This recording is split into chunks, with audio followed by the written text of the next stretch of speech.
HSC 2024 batch. তোমরা আমাকে ইতিমধ্যে অনেকে জানিয়েছো যে তোমরা কোন ক্যালকুলেটরটি তোমাদের পরীক্ষায় ব্যবহার করবে সে সম্পর্কে তোমরা জানতে চেয়েছো, এবং অনেকে কমেন্টের মাধ্যমে জানতে চেয়েছো যে এই ক্যালকুলেটরটি ব্যবহার করা যাবে কিনা। সো আজকের ভিডিওটিতে আমি তোমাদেরকে জানাবো যে তোমরা কোন কোন ক্যালকুলেটরগুলো তোমাদের পরীক্ষায় ব্যবহার করতে পারবে। এবং তোমরা জানো তোমাদের যে নন প্রোগ্রামেবল ক্যালকুলেটরগুলো আছে সেগুলো কিন্তু তোমাদের পরীক্ষায় তোমাদেরকে ব্যবহার করতে দিবে, এবং প্রোগ্রামেবল যে ক্যালকুলেটরগুলো আছে সেগুলো তোমাদের পরীক্ষায় নিয়ে যেতে দিবে না। এবং তোমাদের যদি কেউ নিয়ে যাও সেক্ষেত্রে তোমাদের ক্যালকুলেটরটি শিক্ষক রেখে দিবে, অথবা তোমাদের ক্যালকুলেটরটি ব্যবহার করতে দিবে না। সো আজকের ভিডিওটিতে আমি তোমাদেরকে বলবো তোমরা কোন কোন ক্যালকুলেটরগুলো তোমাদের পরীক্ষায় গ্রহণ করবে এবং তোমাদের পরীক্ষায় সেই ক্যালকুলেটরগুলো ব্যবহার করতে দিবে। সো আমি আজকে ক্যাসিওর যে নন প্রোগ্রামেবল ক্যালকুলেটরগুলো আছে সেগুলো সম্পর্কে তোমাদেরকে সেই লিস্টটা আজকে আমি তোমাদেরকে দেখাবো।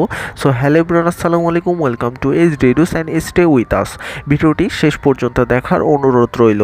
সো তোমাদের যে ক্যাসিওর যে ক্যালকুলেটরগুলো আছে সেগুলোর যে লিস্টটি আছে সেটা তোমরা এখন দেখতে পাচ্ছ। তোমরা এখন যে সকল ক্যালকুলেটরগুলো দেখতে পাচ্ছ সেগুলো মূলত ক্যাসিওর নন প্রোগ্রামেবল ক্যালকুলেটর, যেমন 530, ক্যাসিও 20V, তারপর 417 LA, D100V, D120 TE, D120 TV, D208 H, D20L, D20M, D40L, D60L, D60M, DF100, DF120 TV, DF240 LB, DF320 TM, DJ120T, DJ220, DJ240, DM1200T,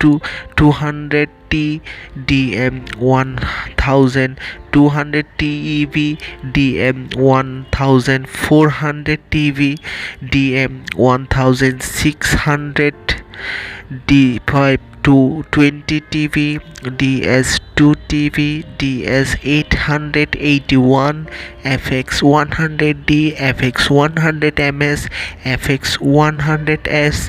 এই ধরনের ক্যালকুলেটরগুলো মূলত নন প্রোগ্রামেবল ক্যালকুলেটর। আমি বলে যাচ্ছি, তোমরা একটু তোমাদের যদি ক্যালকুলেটরগুলো থেকে থাকে তাহলে মিলিয়ে নিবে। FX100MS এটি মূলত সকল স্টুডেন্টদের আছে, আমার মনে হয় এটি সকলের কাছে আছে, একটি জাতীয় ক্যালকুলেটর।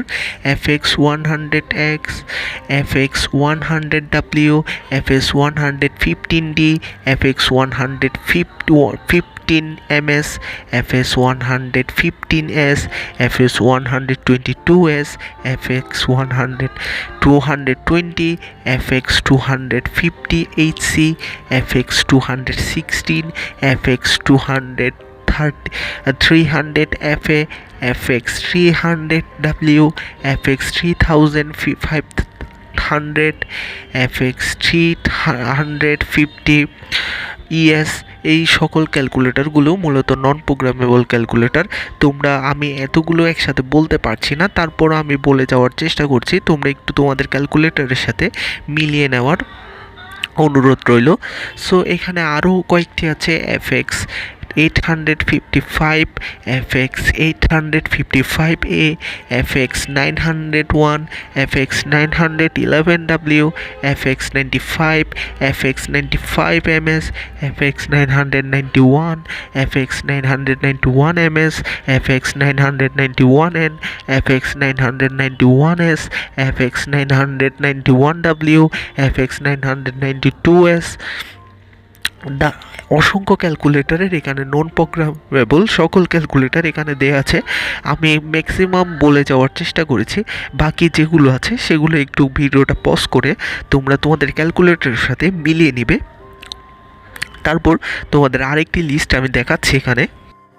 এখানে আরও বেশ কিছু ক্যালকুলেটরের মডেল দেওয়া আছে যেগুলো মূলত non programmable. DM1600 TV, DN8058A, DS10 TV, DS120 TV, DS1800S, DS1 TV এই ধরনের ক্যালকুলেটরগুলো এখানে দেয়া আছে। তোমরা ভিডিওটি পজ করে জাস্ট মিলিয়ে নিতে পারো। তারপর আমি একবার বলে যাচ্ছি, FX 401, FX 451M, FX 500A, FX 500ES, FX 506G, FX 506M, FX 590, FX 82ES Plus, FX 825X, FX 82TL, FX 85B, FX 85ES, FX 85ES Plus, FX 85MS, FX JF 120 TV, JF 200 TV, JS 110 LA, JS 10 TV, JS 110 TV, JS 114V, MS 10V, MS 10VC, MS 115, MS 120TE, MS 120TV, MS 117LA, MS 170T, NS 220T, NS 310TM, O40M, SL 100L, SL 100VC, SL 1000 TV, SL 1100, FX 9FES Plus, FX 517ES এই ধরনের ক্যালকুলেটরগুলো মূলত non programmable calculator. তোমাদের যদি অন্য মডেলের Casio ছাড়া calculator থেকে থাকে তাহলে আমাকে অবশ্যই কমেন্টে জানাবে, আমি সেগুলোও দিয়ে দেওয়ার চেষ্টা করব। আজ শুধু ক্যাসিওর যে নন প্রোগ্রামেবল ক্যালকুলেটরগুলো আছে সেগুলো দিলাম। তোমরা তোমাদের যে এখানে চার্টটি দেখতে পাচ্ছ সেটি তোমাদের ক্যালকুলেটরের সাথে মিলিয়ে দেখবে।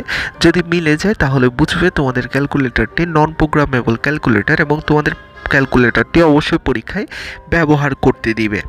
আর তারপরেও যদি কোনো শিক্ষক যদি এই ক্যালকুলেটরগুলো ব্যবহার করতে না দেয় সেক্ষেত্রে তোমাদেরকে বলবো তোমরা ক্যাসিওর যে নর্মাল ক্যালকুলেটর আর MS100 ওই ক্যালকুলেটরটি নিয়ে যাবে। ওইটি নিয়ে গেলে ইনশাল্লাহ তোমাদের যদি এটি ব্যবহার করতে না দেয় সেক্ষেত্রে তোমাদের ওটি কাজে দিবে।